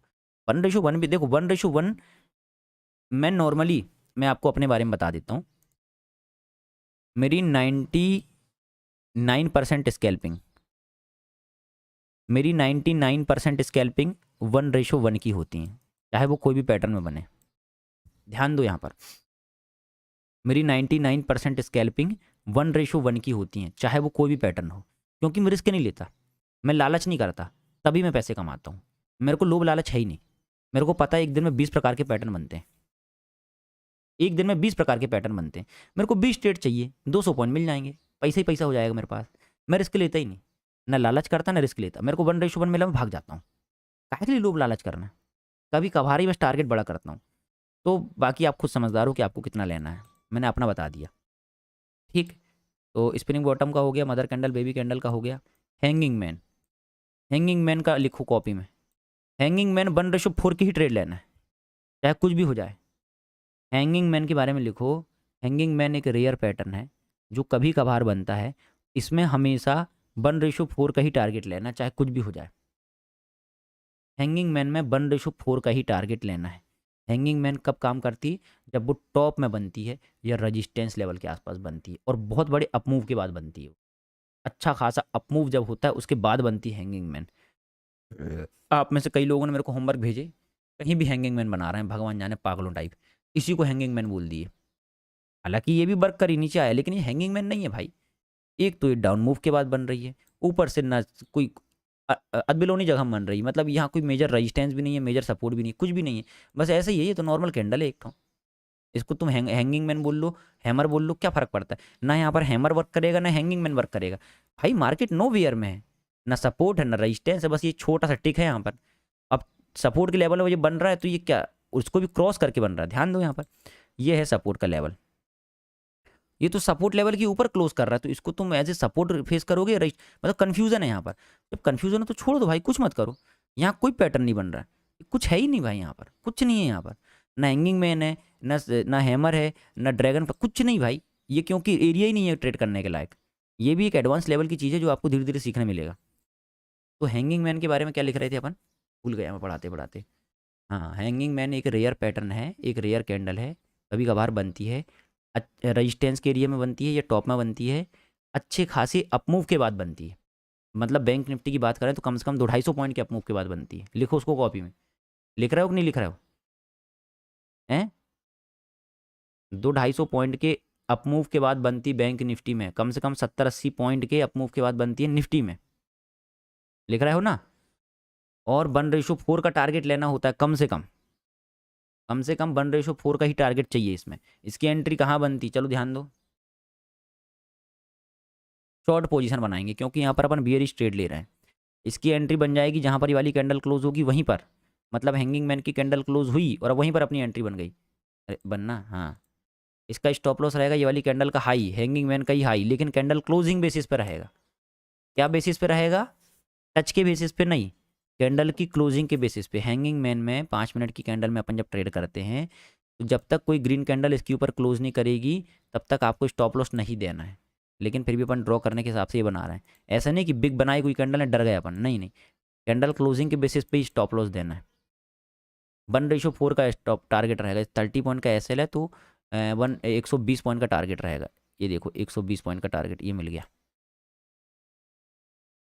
ये मिल गया 120 पॉइंट का टारगेट। ठीक है, आप चाहो तो और बड़े बड़े ले सकते हो, मैं तो खूब बड़े बड़े लेता हूँ उसमें। मैं तो जब तक मेरे को ऑप्शन में 50 से 60 पॉइंट का प्रॉफिट नहीं मिलता, मैं हैंगिंग मैन को छोड़ता ही नहीं। मैं दूसरा भाषा में, आप ये भी नोट कर सकते हो अपनी कॉपी में, कि हैंगिंग मैन पैटर्न में जब भी हम ट्रेडर लेते हैं तो कम से कम हम क्या करते हैं, कम से कम ऑप्शन में 50 से 60 पॉइंट का टारगेट लेते हैं, ऑप्शन में, इंडेक्स में नहीं। ठीक है, अब ये क्या है, पिन बार कैंडल। हाँ, पिन बार कैंडल के बारे में लिखो। Pin bar candle, pin bar लिखना, ड्रैगन फ्लाई डोजी तो कहीं बनते रहती है।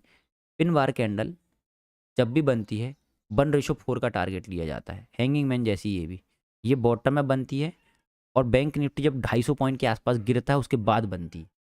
मतलब कि कम से कम 250 पॉइंट गिरना चाहिए बैंक निफ्टी को, उसके लिए कंडीशन है इसकी। बैंक निफ्टी को कम से कम 250 पॉइंट गिरना चाहिए टॉप से, और 250 पॉइंट गिरने के बाद जब ये बनती है सपोर्ट के लेवल में या बॉटम में बनती है, और जब पिन बार बनती है तो टारगेट क्या होता है 1:4 का।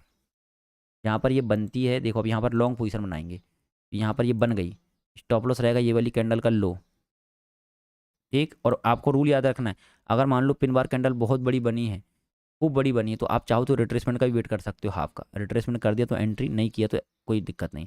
1:4, देखो 100 पॉइंट का एसएल है, तो कम से कम 400 पॉइंट का टारगेट लेंगे। ये देखो 400 पॉइंट, कम से कम 400 पॉइंट का टारगेट लेंगे, देखो अचीव हो गया। तो पिन बार कैंडल जब बनती है या हैंगिंग मैन कैंडल जब बनती है तो क्या करना है अपने को, 1:4 लेना है। ड्रैगन फ्लाई डोजी कैंडल, इसको मैंने ड्रैगन फ्लाई डोजी नाम दे दिया हूँ, लेकिन इसको आप पिन बार ही मानना, वो तो बस बोल दिया हूँ क्या। ड्रैगन फ्लाई डोजी कैंडल 1:1 की स्कैल्पिंग के लिए यूज़ किया जाता है। Dragon fly doji candle support के लेवल में बनती है, 1:1 के हिसाब 1:1 के लिए इसको यूज़ किया जाता है। स्कैल्पिंग कैंडल होती है, मैं बहुत ज़्यादा स्कैल्पिंग करता हूँ इस कैंडल के बेसिस पे, सबसे ज़्यादा स्कैल्पिंग मेरी इसी में होती है, इसमें और शूटिंग स्टार में सबसे ज़्यादा स्कैल्पिंग होती है मेरी। मैं बताते आ रहा हूँ आपको कि मैं कहाँ कहाँ स्कैल्पिंग करता हूँ, आप चाहो तो नोट भी कर सकते हो, है ना। 26 पॉइंट का एस एल, ये देखो 26 पॉइंट का टारगेट यहीं पर अचीव हो जाएगा 2 मिनट के अंदर। Dragonfly doji candle scalping के लिए यूज़ किया जाता है। थ्री ब्लैक क्राउज 1:2, एटलीस्ट 1:2, है ना, 1:2 ही चाहिए रहता है थ्री ब्लैक क्राउज में। थ्री ब्लैक क्राउज में थोड़ा सा कन्फ्यूजन रहेगा, ये आप इसके लिए अभी रेडी नहीं हो, ये आपको जब आपको 1 आध साल हो जाएगा ट्रेडिंग करते करते, तब आपकी इसमें महारत हासिल होगी। नहीं तो थ्री ब्लैक क्राउज आपको बहुत परेशान करेगा, ये इतना इजीली आइडेंटिफाई नहीं होता, इसको आइडेंटिफाई मैं भी नहीं कर पाता कभी कभी, क्योंकि ये बढ़ती हुई मार्केट बनेगा, बढ़ रहा है बनेगा, या गिरती हुई मार्केट बनेगा, इसमें बड़ा कन्फ्यूजन रहता है। लेकिन मैं थ्री ब्लैक क्राउज जब मार्केट का सेंटीमेंट डाउन होता है या मार्केट सेल ऑन राइज का रहता है, तभी मैं इसको कंसिडर करता हूँ। बढ़ते हुए मार्केट में थ्री ब्लैक क्राउज को मैं कंसिडर नहीं करता। जब मार्केट कंटिन्यू डाउन ट्रेंड में है और थ्री ब्लैक क्राउज बन रहा है, तभी मैं इसको कंसिडर करके ट्रेड करता हूँ, नहीं तो थ्री ब्लैक क्राउज को मैं अवॉइड कर देता हूँ। जैसे कोई मार्केट मान लो बढ़ रहा है, ऊपर जा रहा है, ऊपर जा रहा है, और फिर कहीं पर थ्री ब्लैक क्राउज बन रहा है, तो मैं उसको अवॉइड कर देता हूँ, भली भली वो काम कर जाए। लेकिन अगर मार्केट गिर रहा है डाउन ट्रेंड में, ऐसे ऐसे करके गिर रहा है प्राइस एक्शन बना के, और बीच में कहीं थ्री ब्लैक क्राउज बना, तो मैं वहाँ पर ट्रेड करता हूँ, क्योंकि ज़्यादा भरोसा मिलता है ना फिर गिरते हुए मार्केट में, क्योंकि मनुष्य फैलाते हैं। तो इसमें आपकी एंट्री कहाँ बनती है, ध्यान से देखो, जहाँ तीसरी कैंडल क्लोज होती है वहाँ शॉर्ट पोजीशन लगाएंगे, तीसरी कैंडल जहाँ क्लोज होगी वहाँ पर एंट्री बनेगी। सेकंड कैंडल का हाई हमारा एसएल होगा, याद है ना, कल बताया था, तब लास्ट टाइम बताया था। तीसरी कैंडल जहाँ क्लोज होगी वहाँ हमारा एंट्री बनेगा, सेकंड कैंडल का हाई हमारा एसएल होगा, ये वाली कैंडल सेकंड कैंडल है ना, इसका हाई हमारा एसएल रहेगा। 1:2 का एटलीस्ट टारगेट रहेगा, 44 पॉइंट का एसएल है तो 88 पॉइंट का टारगेट रहेगा। ये देखो ये बना 88 से 90 पॉइंट का टारगेट। वो देखो कितना परेशान किया मार्केट ने, देखो कितना परेशान किया मार्केट ने, लेकिन आया। थ्री ब्लैक क्राउज एटलीस्ट 1:2 लेना, आप 1:3 के लिए भी जा सकते हो, लेकिन मैं 1:2 ही लेता हूँ। ये देखो falling three method, falling three method 1:2 या 1:3, एटलीस्ट 1:2 लेना ही लेना है। फॉलिंग थ्री मेथड की एंट्री कब बनती है, देखो इसकी पहचान क्या होती है कि गिरते हुए मार्केट में तीन छोटी छोटी ग्रीन कैंडल, और जब वो तीन छोटी छोटी ग्रीन कैंडल बनेगी और उसके बाद एक रेड कैंडल एनगल्फिंग कैंडल चाहिए। ध्यान से सुनो शर्त, ये माना कब जाता है, जब तीन छोटी छोटी ग्रीन कैंडल तो बने ही बने, उसके बाद एक रेड कैंडल बने जो कि तीसरी कैंडल के लो के नीचे क्लोज कर जाए। ये जो मैं आखिरी में लाइन बोल रहा हूँ इसको ध्यान से सुनो, कंफ्यूज मत होना। तीन छोटी छोटी ग्रीन कैंडल बनेगी, और जब चौथी कैंडल ग्रीन रेड वाली तीसरी ग्रीन कैंडल के लो के नीचे क्लोज कर जाएगी, ये तीसरी ग्रीन कैंडल है, इसके लो के नीचे ये वाली रेड कैंडल ने क्लोज कर दी, तभी एक्टिवेट होगा। अब इसकी एंट्री कहाँ बनेगी, देखो जैसी वाली रेड कैंडल क्लोज होगी यहाँ पर अपनी एंट्री बनेगी। ग्रीन कैंडल का हाई मतलब तीसरी कैंडल का हाई अपना एसएल होगा, और 1:2 या 1:3 में टारगेट, जैसे 62 पॉइंट का एसएल है तो 120 पॉइंट का टारगेट रहेगा। 120 पॉइंट का टारगेट, ये देखो 120 पॉइंट का टारगेट कितनी देर बाद आया, लेकिन आया, कितनी देर बाद आया लेकिन आया। कई बार हमको एक एक दो दो घंटा भी तो वेट करना पड़ता है। आप चाहो तो 1:3 या 1:4 के लिए भी जा सकते हो, मैं 1:2 ही लेता हूँ। समझ में आया, ये देखो ये तीन छोटी छोटी ग्रीन कैंडल बनी, इसको मैं ग्रीन ही मान रहा हूँ, मैंने आपको बताया था कि इसकी बॉडी है ही नहीं तो मैं इसको एज ए ग्रीन कंसीडर कर सकता हूँ।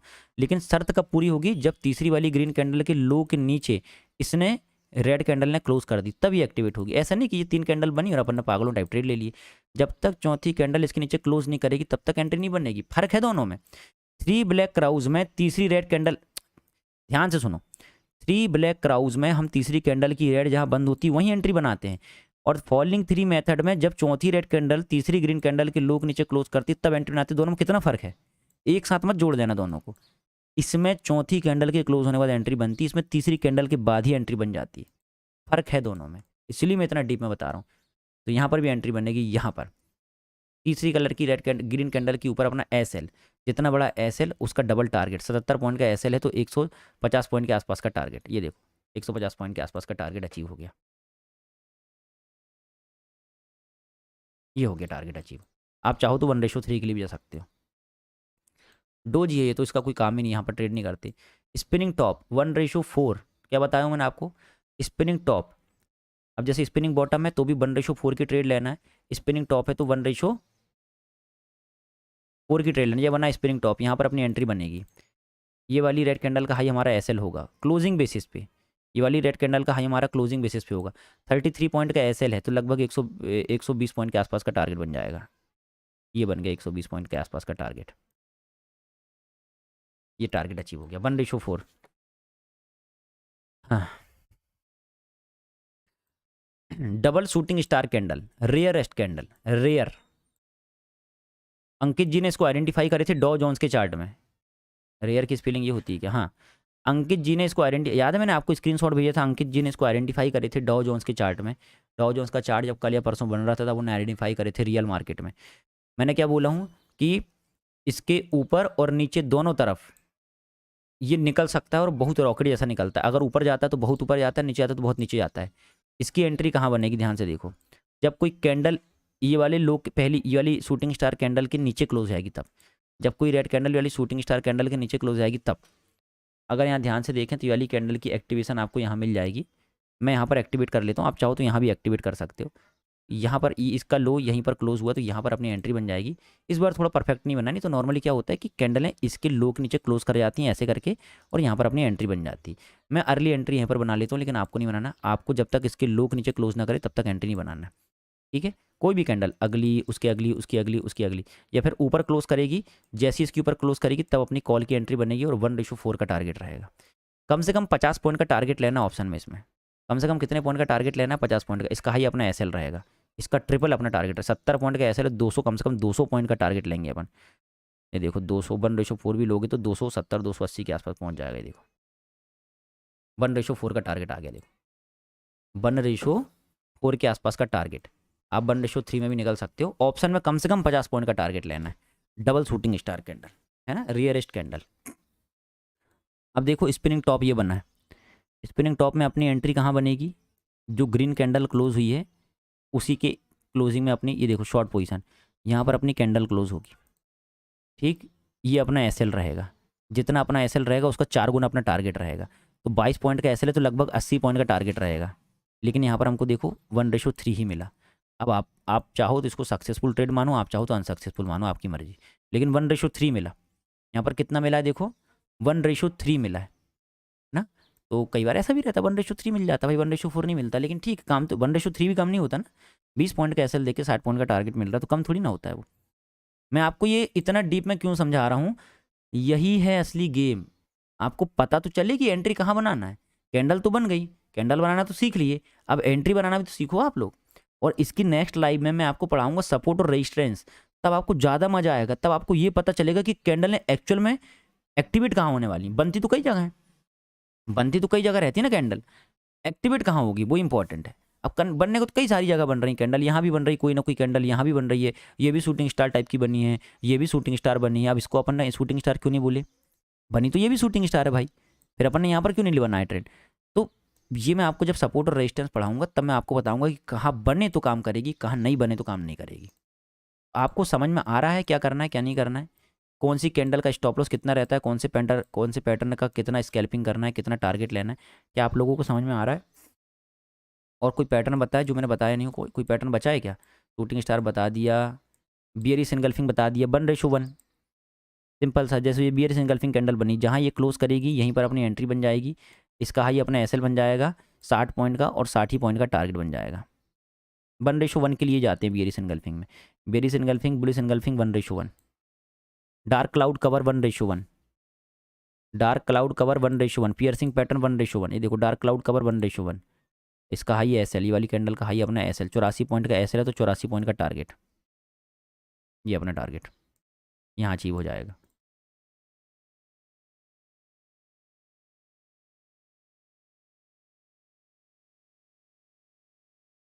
ये अपना टारगेट हो जाएगा, समझे। डार्क क्लाउड कवर, मैंने आपको एक और चीज़ बता के रखा हूँ, उसको हमेशा नोट करना। जैसे डार्क क्लाउड कवर है तो ये कैंडल बहुत बड़ी और आपको लग रहा है कि स्टॉप लॉस बहुत बड़ा बनना है, तो आप इसके हाफ का रिट्रेसमेंट का वेट कर लो। जैसे ये वाली कैंडल देखो हाफ एरिया में गई, यहाँ पर आपकी एंट्री बन जाएगी, तब आपका एसएल ये रहेगा, तो आपका स्टॉप लॉस छोटा बन जाएगा, टारगेट बड़ा बन जाएगा। मैं ऐसे ही करता हूँ, जब मेरी की कोई कैंडल बड़ी बन जाती है, मेरे को लगता है यार बहुत बड़ा एसएल हो रहा है, तो पता है मैं क्या करता हूँ, मैं चालाकी करता हूँ, ओवर स्मार्टनेस। मैं क्या करूँगा, फिर इसके हाफ एरिया में आपका यहाँ पर मेरी एंट्री एक्टिवेट होगी, ये अपना एसएल रहेगा। तो अपना एसएल देखो कितना 40 पॉइंट का, और लगभग मैं 50 पॉइंट का टारगेट ले लूँगा, 50 से 60 पॉइंट का। ये देखो यहीं पर मेरा टारगेट अचीव हो जाएगा, देखो उसी जगह में फटाक से मेरा टारगेट अचीव हो जाएगा, टेंशन ही नहीं मेरे को।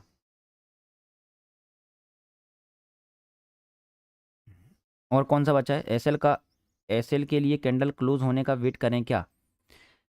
एसएल के लिए अब देखो 5 मिनट के टाइम फ्रेम में अगर आप स्कैल्पिंग करो तो क्लोज होने का वेट करना, एक क्लोज होने का वेट मत करो, एक रूल बना लो 1 मिनट सस्टेन, 1 मिनट सस्टेन का रूल बना लो। कैंडल क्लोज होने का वेट करोगे फिर आपके एसएल कई बार बहुत बड़े हो जाएंगे। 1 मिनट सस्टेन मतलब आपका जो एसएल है, अगर वो एसएल वाली जगह में 1 मिनट रुक गई कैंडल तो एसएल, क्योंकि 5 मिनट में कर रहे हैं अपन, 1 मिनट में जब हम स्कैल्पिंग करते हैं फिर हम कैंडल के टच में एसएल दे देते हैं, टच करने में। जब हम 5 मिनट में करते हैं, जैसे हम 5 मिनट में कर रहे हैं, तो जैसे हमारा एसएल ये वाला लेवल है, तो यहाँ पर जी वाली कैंडल जाए और 1 मिनट इसके ऊपर रुक जाए, कहीं भी रुक जाए, यहाँ रुक जाए या फिर यहाँ रुक जाए, अपन एसएल दे देंगे। लेकिन जब यही वाली स्कैल्पिंग हम 1 मिनट में करेंगे तो फिर हम टच बेसिस पे एसएल देते हैं, मतलब टच किया एसएल दे देंगे हम। समझ रहे हो आप, फर्क है दोनों में। इन्वर्टेड हैमर, हाँ इन्वर्टेड हैमर, इन्वर्टेड हैमर के बारे में लिखो, रेयर पैटर्न है, बॉटम में बनता है। इन्वर्टेड हैमर रेयर पैटर्न है, बॉटम में बनता है, अच्छी खासी गिरावट के बाद बनता है। बैंक निफ्टी में कम से कम 250 पॉइंट की गिरावट होना चाहिए, वो भी ये भी हैंगिंग मैन टाइप का, हैंगिंग मैन का उल्टा। इन्वर्टेड हैमर रेयर पैटर्न है, बॉटम में बनता है या सपोर्ट लेवल के आसपास बनता है। अब आप बोलोगे सर हमको कैसे पता चलेगा कि बॉटम, बॉटम का मतलब कि 250 पॉइंट गिर जाए बैंक निफ्टी, पहली कंडीशन। सपोर्ट लेवल के आसपास इन्वर्टेड हैमर बन जाए, दूसरी कंडीशन, समझ लो वही बॉटम है, वही बॉटम। 1:4 की ही ट्रेड लेना है, या फिर ऑप्शन में कम से कम 50 पॉइंट की, बड़े टारगेट के लिए मिलते हैं, और बहुत रेयर पैटर्न है और बहुत अच्छा रहता है, क्योंकि स्टॉप लॉस बहुत छोटा बनता है, उसमें लॉन्ग ट्रेड बनेगी। तो यहाँ पर जैसी इन्वर्टेड हैमर क्लोज हुई, यहाँ पर अपनी एंट्री है ना।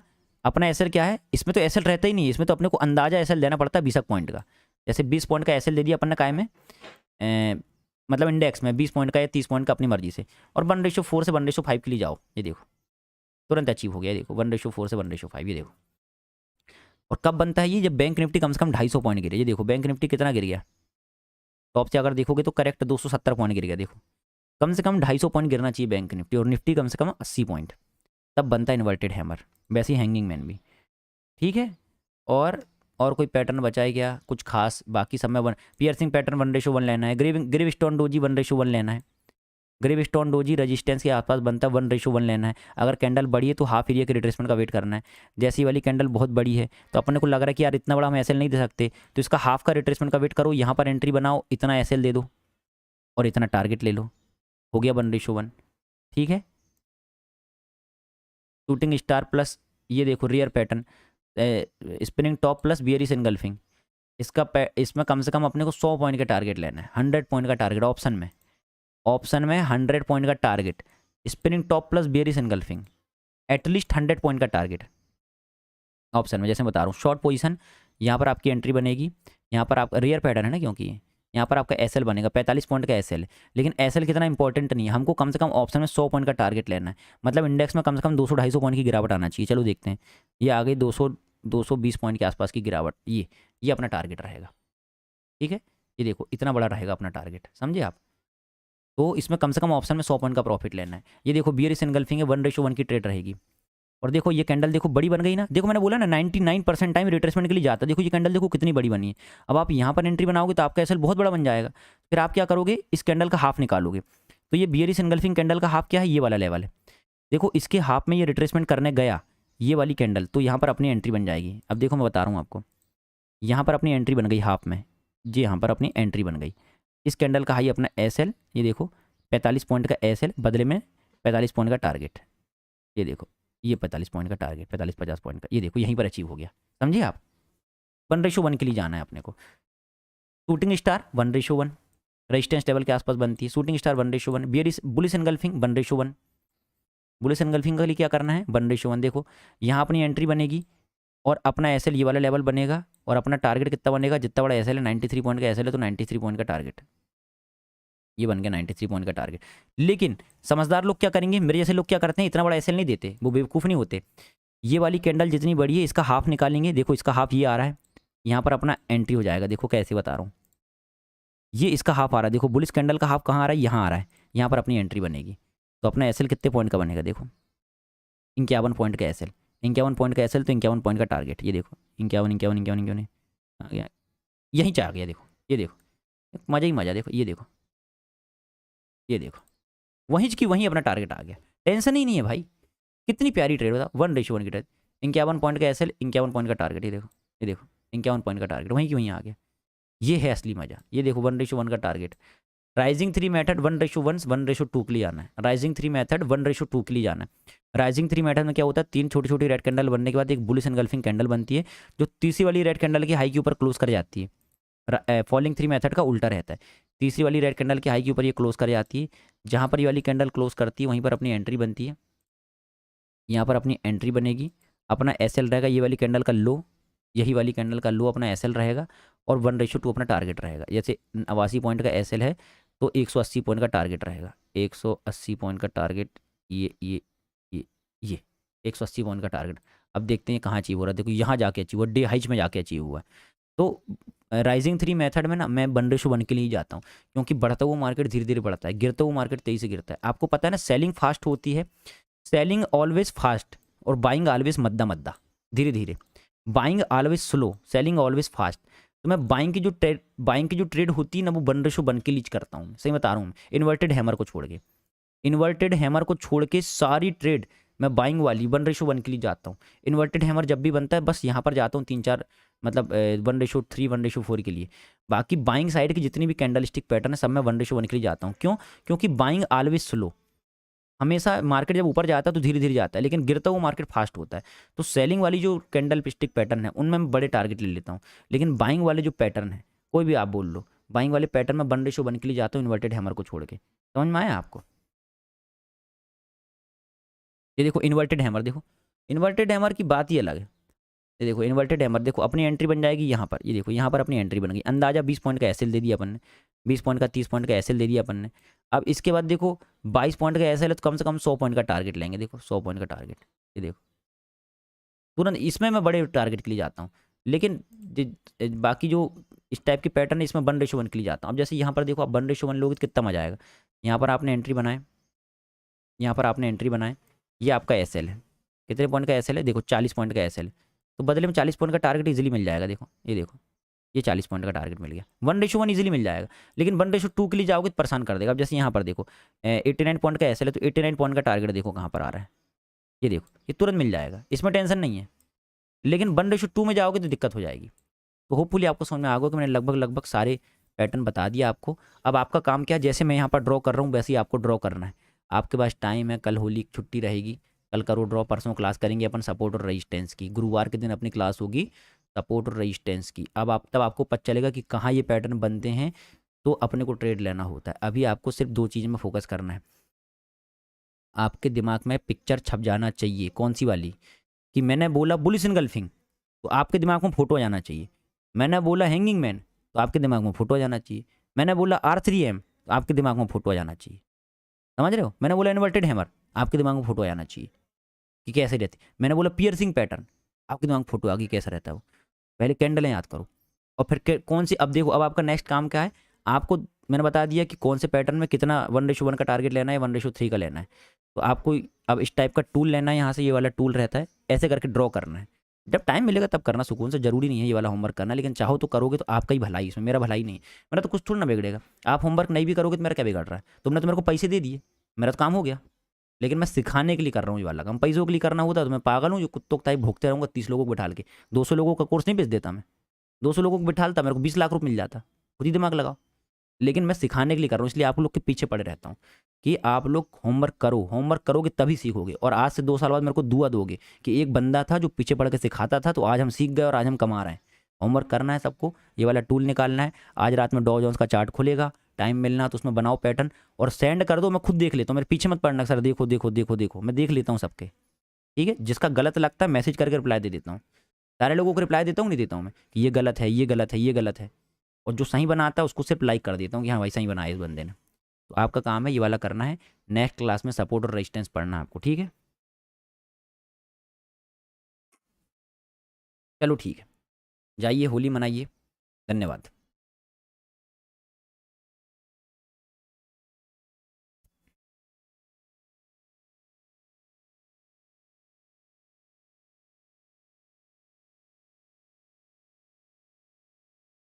थ्री वाइट सोल्जर रह गया था, 1:1 लेना उसमें, 1:1 या 1:2, 3 वाइट सोल्जर। कहाँ बना है 3 वाइट सोल्जर, दिखा भी तो नहीं साला, टाइम अलग हो गया है। कहाँ है 3 वाइट सोल्जर? 3 वाइट सोल्जर मत करो, मेरे को पसंद नहीं, मनुष्य टाइप का लगता है मेरे को।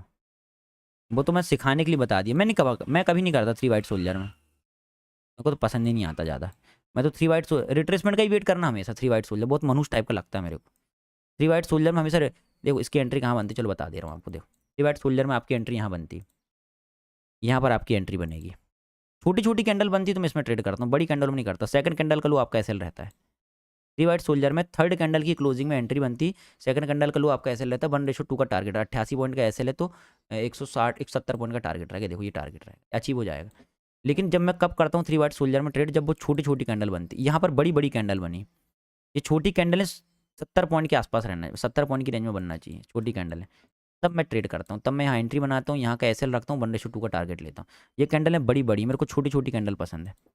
3 वाइट सोल्जर में ये ऐसी आपकी एंट्री बनती है, काम करता है, ये नहीं बोल रहा हूँ बकवासे से काम। ये देखो यहाँ पर छोटी छोटी कैंडल बनेगी तो मैं ट्रेड कर, देखो ये वाली कैंडल छोटी, वाली कैंडल छोटी, ये वाली कैंडल बस बड़ी, थोड़ी सी छोटी छोटी कैंडल बनती है तो मैं ट्रेड करता हूँ। अब यहाँ पर मेरे को क्लियर कट दिख रहा है कि ऊपर जाएगा, यहाँ पर मैं ट्रेड कर लूँगा क्योंकि बहुत कंसोलिडेशन के बाद ब्रेक कर रहा है रेंज। छोटी छोटी कैंडल चाहिए मेरे को, बड़ी बड़ी कैंडल। यहाँ पर आपका एंट्री बनेगा, ये आपका एसएल रहेगा, 1:2 का आपका टारगेट रहेगा, समझ गए। 3 ब्लैक क्राउज 1:2 के लिए जाना, 1:2 1:3 के लिए जा सकते। इसमें अभी स्टार्टिंग में आप कन्फ्यूजन होगी, इसमें आपको स्टार्टिंग में कन्फ्यूजन होगा 3 ब्लैक क्राउज में, हाँ कि बढ़ते हुए मार्केट में उतना अच्छा अप्लाई नहीं होता ये बढ़ता हुआ मार्केट उतना अच्छा अप्लाई नहीं होता। देखो यहाँ पर उतना अच्छा अप्लाई नहीं हुआ, देखो एसएल चल जाएगा, ये परेशान करेगा। गिरते हुए मार्केट में ज़्यादा अच्छा काम करता है। तो ये आपको धीरे धीरे जब आप ट्रेड करोगे ना तो परफेक्शन आ जाएगा इसमें, 3 ब्लैक क्राउज में। फिर थोड़ा बहुत गट फीलिंग के हिसाब से भी काम करना पड़ता है। और रूल लिखो, वो वाला रूल जो मैंने आपको बताया था, सबसे इंपॉर्टेंट रूल।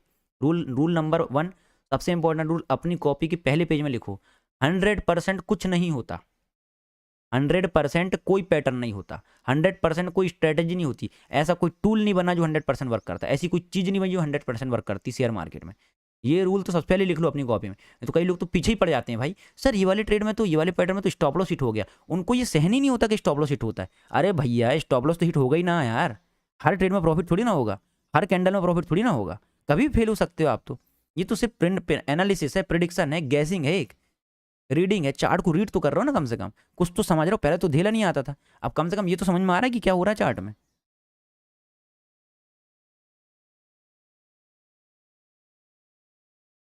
भैया बेस्ट टाइम फ्रेम 1 मिनट और 5 मिनट, अभी 5 मिनट में करो, पहले 5 मिनट में करो, 15-20 दिन, 1 महीना, फिर पॉजिटिव रिजल्ट मिलता फिर 1 मिनट में जाना। सर जी आपने जितना पैटर्न बताए हैं सब में जैसे कोई भी प्रॉब्लम बना उसकी टाइम एंट्री के लिए बोलो है, क्या हमें उसी कैंडल के हाई के बाद एंट्री कर सकते हैं क्या, प्लीज़ एक्सप्लेन। सर जी आपने जितना पैटर्न बताए हो सब में जैसे भी कोई पैटर्न बना उसकी उसी टाइम एंट्री के लिए बोले हैं, क्या हमें उसी कैंडल के हाई के। अरे भाई सुनो, तो तुम ये कहानी टाइप के क्वेश्चन क्यों लिखते हो, 2 मिनट में एक लाइन में क्वेश्चन लिखा करो ना। सर अब पढ़ने में 5 मिनट लग रहा है उसको, और उसमें से भी 2-4 शब्दों में मिस्टेक है तो कंफ्यूज हो गया मैं, आप पूछना क्या चाह रहा हूँ। पैटर्न बना, एंट्री बनाओ। अगर स्टॉप लॉस आपको लग रहा है कि अगर मैं यहाँ एंट्री बनाऊंगा, अगर आपको लग रहा है कि ये पैटर्न है और अगर मैं यहाँ एंट्री बनाऊंगा तो मेरा एसएल बहुत बड़ा बन जाएगा, तो आप उसके आधे रिट्रेसमेंट का वेट कर लो। फिर मैंने बताया हूँ ना आपको कितने बार, आधे हिस्से में रिट्रेसमेंट का वेट कर लो। जैसे कोई कैंडल बड़ी है, जैसे कहाँ गई बुक, कैंडल भी नहीं मिलेगी अब।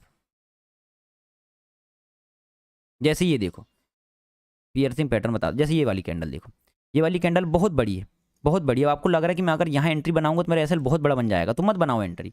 फिर आप ये वाली ग्रीन कैंडल की हाफ एरिया, ये वाली ग्रीन कैंडल मान लो 100 पॉइंट की है, तो ये वाली रेड कैंडल को 50 पॉइंट नीचे आने दो, फिर एंट्री बना लो, फिर आपका एसएल भी छोटा बन जाएगा। अगर कैंडल बहुत बड़ी है आपके एनालिसिस के हिसाब से, एंट्री तो बन रही है लेकिन कैंडल बहुत बड़ी है, तो हाफ एरिया में रिट्रेसमेंट का वेट कर लो। और अगर नहीं कर रहा रिट्रेसमेंट, सीधे ऊपर भाग रहा, तो भाग जाने दो, छोड़ दो ना उसको, फिर अपना क्या बिगड़ जाएगा अगर हम ट्रेड ही नहीं लेंगे तो। हमने आइडेंटिफाई करे हमारे प्राइस एक्शन के हिसाब से, हमारे प्लानिंग के हिसाब से नहीं किया मार्केट ने काम, हमने छोड़ दिया उसको, काम खत्म। ठीक है,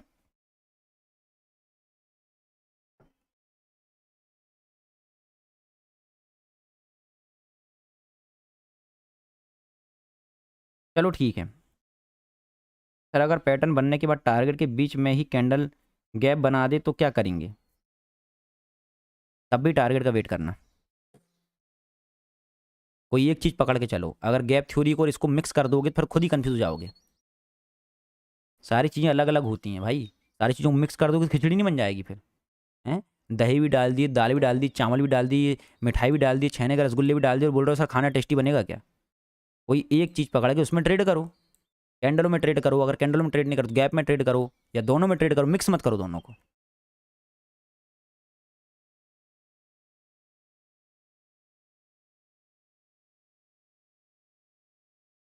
चलो ठीक है, मेरे को अभी कहीं जाना है अर्जेंट, इसलिए मैं अभी थोड़ा जल्दी में आपके ज़्यादा क्वेश्चन नहीं ले रहा हूँ, क्यूएनए में पूछ लेना सारे क्वेश्चन। अभी जो होमवर्क दिया हूँ आपको होमवर्क करना है, भेज देना, मेरे को टाइम मिलेगा मैं देख लूँगा।